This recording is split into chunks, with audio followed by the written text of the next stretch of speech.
There's a lot of retards that work at the federal government that do basically nothing.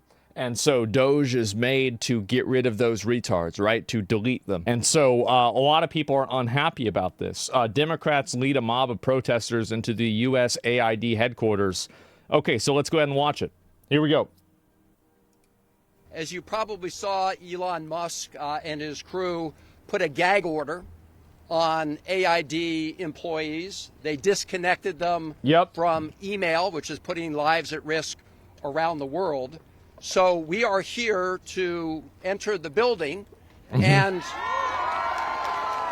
so we can hear firsthand from whoever is here at AID, or at least witness firsthand what is happening with this Elon Musk attempted takeover, which will not stand. We will prevail. It already is. Let's go. That's why you're outside. Let's go. All right. They're going to try to go inside. Let's see how this is going to go.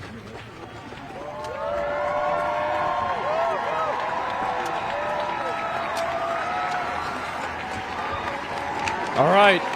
Here it comes.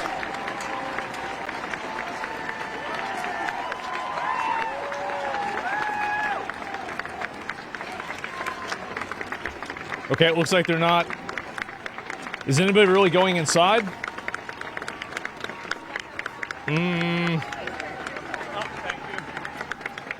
It's locked.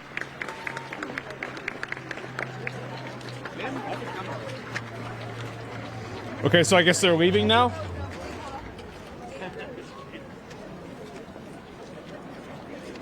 So that one's locked too. Oh, wait. Oh, no. There we go. There's some of them going in. All right. They're going to start complaining. Uh-oh, it's open. Uh-oh. Here they come. Here's another one. This Republican Party is the rule of law party. There are ways to address this. There are ways to zero out funding. There are ways to review things or change it legislatively. Yeah, they did that. That's what they're doing. This is not that way. What's the rationale here? Well, I'll tell you what the rationale is if the way to do it legislatively would work, then we wouldn't be in the situation that we're in.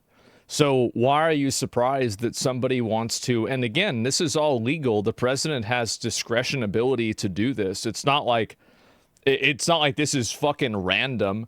Like, audit it. Yeah, do the whole thing. It doesn't. No, it's not legal. Well, then it's happening either way. And of course they're defending it. Yeah, absolutely. Congress does. Yeah, we'll see about that. Sure seems like they do. And anyway, it wasn't working. So now they're doing it this way instead. And now they're mad. It is an entity that exists within the executive branch. That's number one. And it has often been at odds with the U.S. State Department.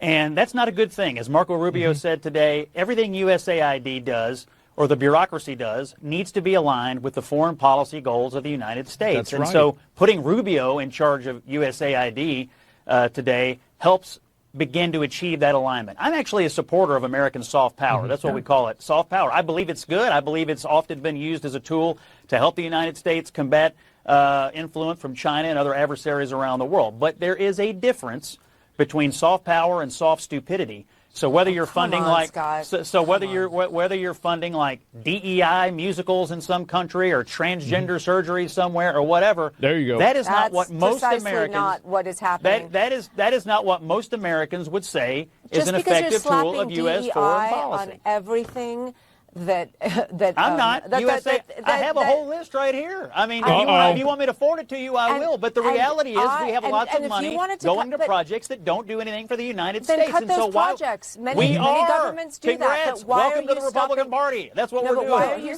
Why are you locking people out of their office? Why are you trying to tell people to stop working? Because the bureaucracy is non-responsive. Without the accountability of Congress. Add one thing? Ashley, she's mad. Yeah, she is. It's hard to believe that someone that added $8 trillion to the U.S. deficit is really even serious about cutting costs.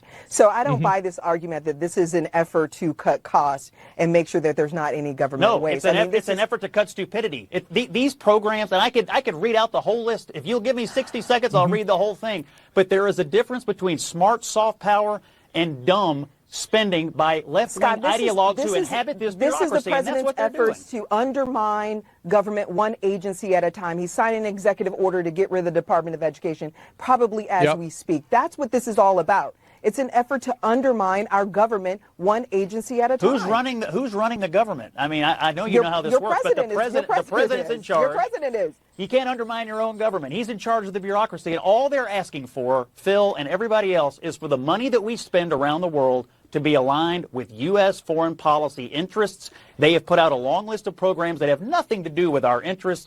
Why can't we go in and root that out and redirect the money coming from the Secretary of State to the things that matter the most? That's it. That's all they want. Scott?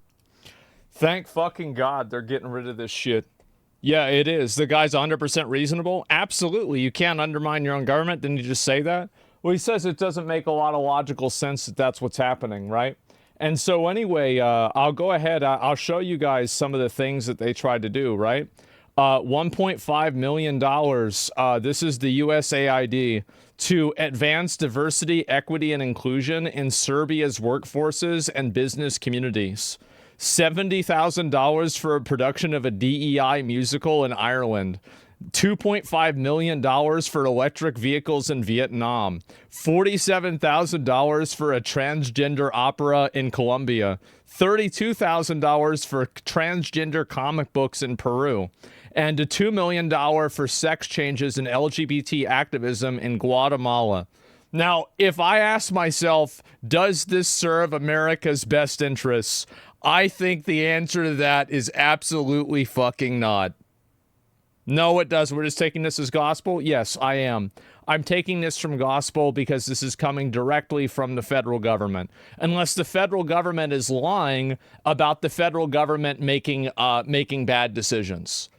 So, like, at this point, so who do you think is more of an authority on the federal government? The news source that you listen to or the government itself? Yes, they're all lying. Yes, of course. Yes, all of this is made up. It's all fake. None of it actually happened. It's all just a big, it's all just a big conspiracy, guys. For sure.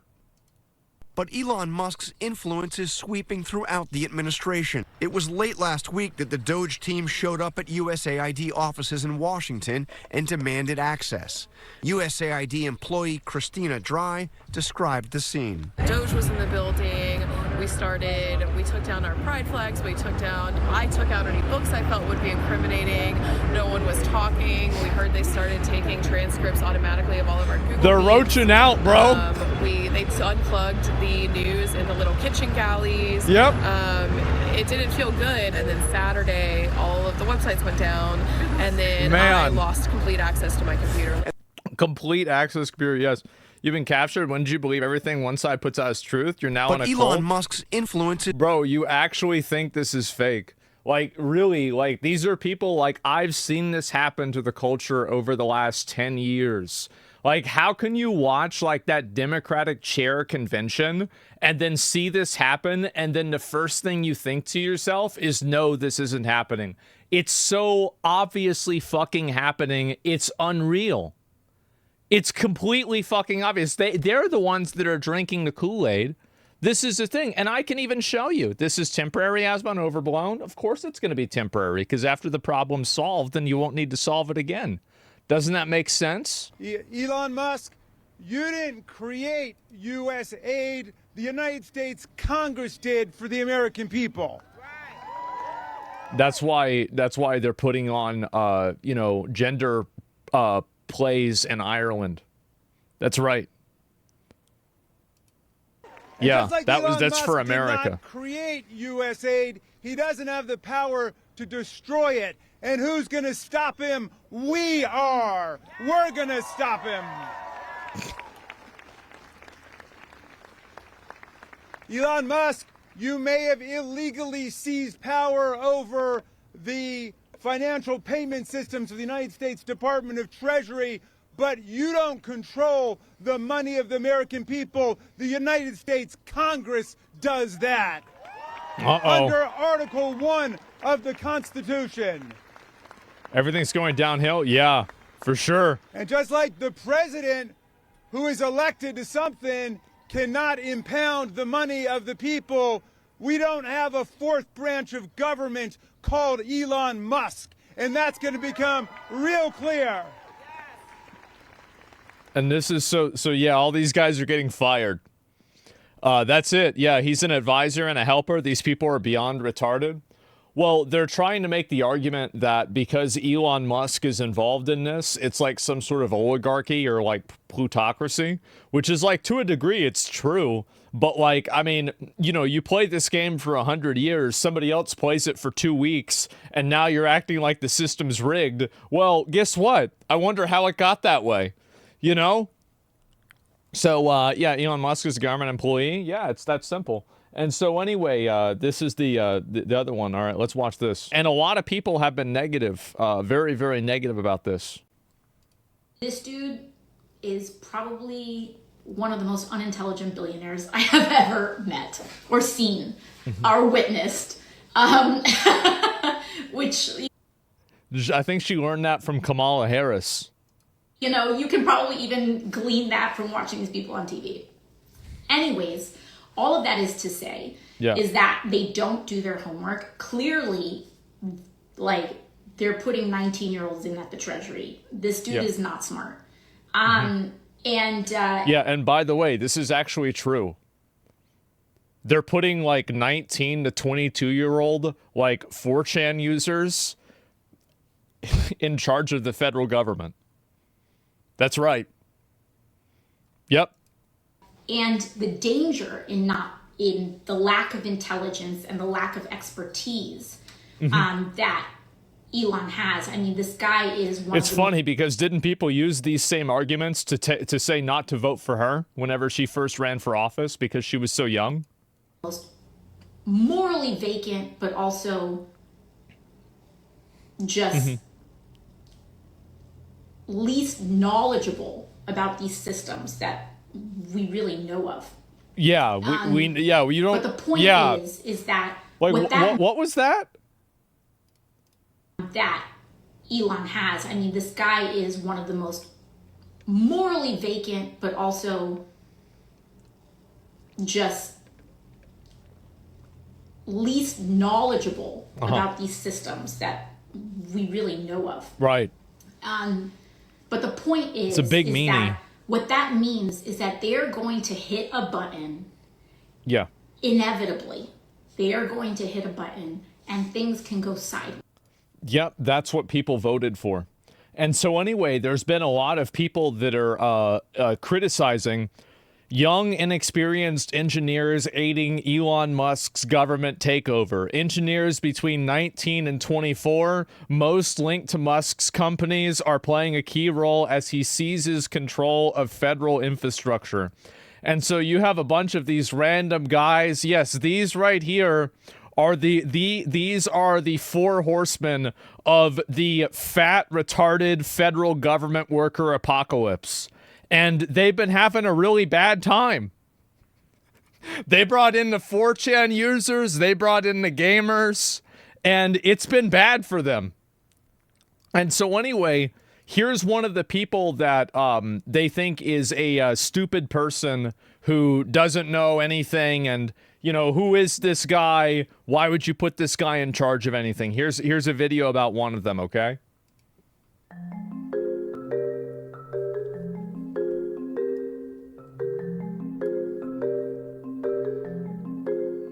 So I've always been interested in history. Growing up, I learned Latin. I was never that good at it, but I was always kind of into that sort of stuff, read a lot about the Roman Empire and things. And one day I was just listening to a podcast back in March. It was with Nat Friedman. He just kind of got on the podcast, explained like, there are these burnt up scrolls that were buried in the Pompeii eruption. No one knows how to read them. But some professors have created CT scans of these scrolls, and they uploaded the data on the internet as a competition to see who could find writing inside of these scrolls. Yeah. And when I heard that, I was just immediately like, oh my goodness, this is such a cool project. And you can see why they're worried. This guy won the grand prize for deciphering scrolls that got destroyed by a volcano. And these people actually have the arrogance to think that he can't figure out a federal government ledger. work on this. I just went home from work that day at the end of the day, and I've been working on it evenings and weekends ever since. I run most of the things from my laptop. It's just a normal MacBook, don't worry. But then I've just got like 5 surplus computers in here. This is what I do most of my work from. The Rake School and just the University of Nebraska as a whole has provided a great educational background where I can then, take these skills that I've learned and apply them to problems like this. 2 unrelated things. No. I think that most of the time people that are competent in one thing are probably going to be competent in a lot of other things too. And one thing I've learned, so like we had this in like, so this is one issue that like we had in like WoW guilds, is that like we had people that were like really bad tanks or really bad healers, and we thought like, oh, we'll just swap them to another role, and then they'll get better, right? And they'll just be better at this other role. No, it turns out some people are just retarded. They're just bad. And it doesn't matter what role you put them in, they're going to be garbage. And then there's other people that it doesn't matter what role that you put them in, they're going to be the top performer in that role. I just spend hours upon hours staring at flattened pieces of the scroll. What the fuck is that keyboard? This is he's an art enjoyer. This is a piece of art. It's one of the most famous pieces of Japanese art. It's called The Big Wave by Hakusai. The guy also drew hentai in like the 1500s or something like that. And the back of it is Starry Night by Vincent van Gogh. This, trying to find these patterns, which one are of the Impressionist painters. Part of the writing. At the start of the challenge, we had not been able to find any writing at all within these scrolls. There are hundreds of these scrolls. So what the fuck is the keyboard? That's it. We've scanned a couple of them, and no one had been able to find any writing in them using these methods. Late one Saturday night, I was sitting at a party at a friend's house in Omaha, and I get a text from another person on the challenge team, and he says, "Hey, I've just uploaded this new kind of piece of the scroll. You should take a look at it." I remotely access my computer. I type into it like, "Please run the algorithm on this new piece of scroll," and then I just kind of started. I pull out my phone again, just nonchalantly, like, "Hey, I wonder how that went." And there are 3 Greek letters on the screen, letters I'd never seen before. It was really. This is the person that they think can't figure out how to read the federal government ledgers. Yeah.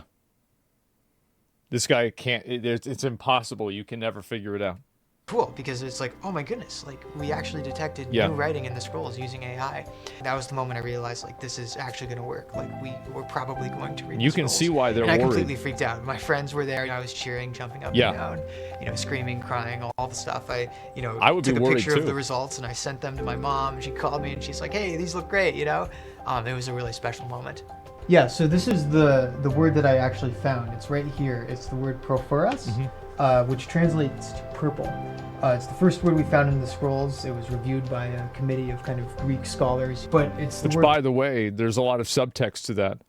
Purple is, in a lot of cultures, the last discovered color because of how infrequently it occurs in nature. And so it implies that the culture that these scrolls were received in was very advanced. It was for rich people, yes. That's a very important letter. Like, of any word to have exist, purple was an important one. Purple, and I'm glad it's not the word in or the or and that we found first. We actually found royalty. A word that has meaning. They're like snails this would not for be it possible at the beginning. Without modern AI and modern scanning techniques. People have wanted to read these books for hundreds of years, and this seems like the only way that's where it's really possible to do that. Now we're reading entire paragraphs from the scrolls. Wow. Hopefully we'll be able to read the entire book and read the hundreds of other books that were buried in this condition as well. When we found this first word, we went public with it. And I think everyone has been very pleasantly surprised by the amount of attention it's gotten. As a college student, it's definitely been overwhelming in the best way possible, but it's been really cool to get to kind of, talk about my findings and, share what I want to do in the future with so many people. So it's been overwhelming in the best possible way. The University of Nebraska does a really good job of encouraging their students to think boldly, and I think that's played a pivotal role in my work on this project. So, we'll go back to the statement that she said. Let's go ahead and watch this again. This dude is probably one of the most unintelligent billionaires I have ever met or seen or witnessed. Which, you can probably even glean that from watching these people on TV. Anyways, all of that is to say is that they don't do their homework. Clearly, like, they're putting 19-year-olds in at the Treasury. This dude is not smart.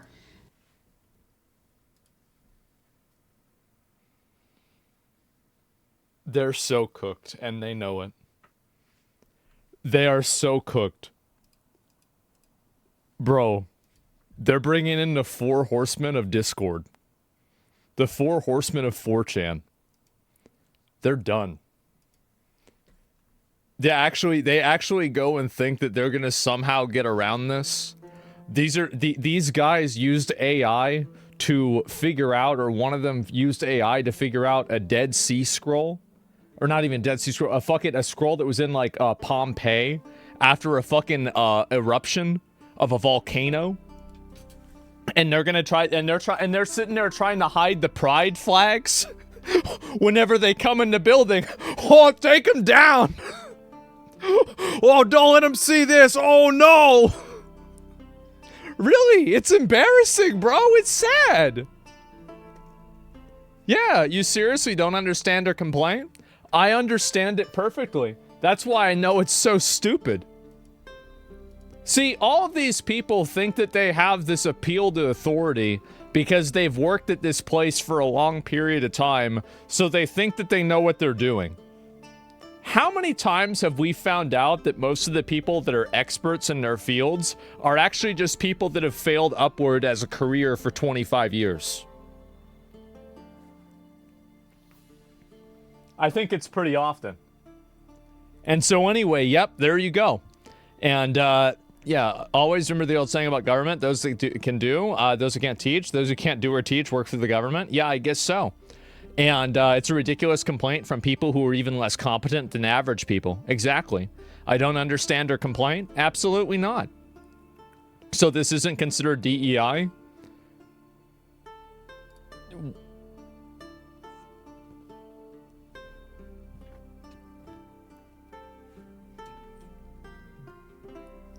I don't... Am I missing something? Look at this. Alexander Hamilton, 21. James Madison, 25. Man, that's crazy, huh? Wow, who said that? I know. Bro, some chatters, man, they look old for their age. Well, these are probably photos, you know, or like portraits taken of them way later on. But, yeah. And, bro, people only lived to 35 back then? Yeah, bro, yeah, he's like 50 at this point, right? And so, anyway, so there you go. And so I just wanted to show you guys that. Not lie, that may have been the dumbest thing ever said on stream. Yeah. Back when the average age was like 32. So, like, people were saying about the average age and everything. Nobody's actually meaning that. Like, so, like, did people, like, get smarter faster? Like, that's not how it works, right? Yeah. Oh, anyway, her complaint is that an unqualified person was put in charge by a man who doesn't have legal authority to do so. Well, if the guy, if Trump's doing it, if they want to try to contest it legally, they can go ahead and do that. But I'll tell you one thing, I totally fucking support them. And I think that a lot of the people that voted for Trump, this is exactly what they voted for. If I had voted for Trump, this would have been 100% what I voted for. Absolutely. Drain the swamp. Yeah, this is what people want. And I think this is what the majority of people want too. It's just funny that these are the same people that were complaining about term limits and old presidents, and now they're complaining about guys that are too young. Maybe they're just complaining about people that disagree with them and looking for any sort of way to make that person look bad because they can't actually base things off of any sort of argument itself. So yeah, Doge has been under a lot of attack. A lot of people have been very upset about it, and the retards are worried. They're scared. They're very afraid. But I think that it'll be better for everyone. Maybe they're just complaining to complain. That's right. My liberal friends are supporting this. I don't get anyone who disagrees. Well, it's because people are captured by an ideology. You don't think it's a dangerous amount of power? He's putting people in a position that they wouldn't be without Congress approval? Yeah, I think it is dangerous. It's very dangerous. But I think it's been dangerous, the path that we've gone down for a long time. And I'm willing to take a risk and see what happens. It's that simple. I think that the majority of... So, I think that whenever you have a massive bureaucracy like this, this is like the Thomas Sowell quote of like, to a bureaucracy, the main thing that's important isn't necessarily the outcome, but the procedure. I really can't give a fuck about the procedure, guys. Sorry to say.